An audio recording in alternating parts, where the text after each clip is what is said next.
এই যে সেই ভুতুড়ে ভৌতিক রহস্যময় বটগাছ। কদিন আগে একটা ভিডিও পোস্ট করেছিলাম যেখানে দেখিয়েছিলাম আমাদের সঙ্গে রাত্রিবেলা কি হয়েছিল এবং কি আমরা শুনতে পেরেছি, দেখতে পেরেছি। ওই যে কলা বাগানটা দেখতে পাচ্ছ, তার পাশেই নারকেল গাছ এবং তাল গাছ ছিল একটা। তার তলা দিয়ে আসার সময় আমরা কিছু জিনিস লক্ষ্য করি যেটা মোটেও স্বাভাবিক ছিল না, একটু অন্যরকমই ছিল।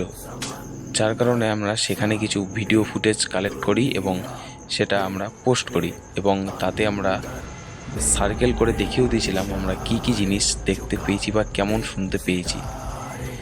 যারা সেই ভিডিওটা দেখুনি তারা অবশ্যই গিয়ে এই চ্যানেলে দেখে আসতে পারো। এবং আমি সেই ভিডিওতে বলেছিলাম যে পরের বারের ভিডিওতে আমি সেই বটগাছটাকে দেখাবো।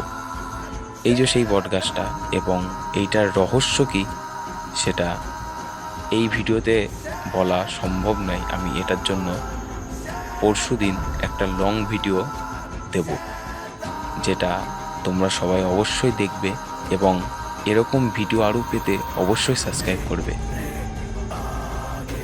এই জায়গার রহস্যটা কি সেটা এখনও পর্যন্ত পুরোপুরি জানা যায়নি, তবে গ্রামবাসী এবং আশেপাশের লোককথা অনুযায়ী আমি পুরো ঘটনাটা আমি বলবো। তবে আপনারা যেরকম দেখছেন ভিডিওতে মোটেও জায়গাটা সেরকম নয় এবং কাজটাও সেরকম নয়। তোমরা সাবস্ক্রাইব করো এই জায়গার পুরো ঘটনা শুনতে।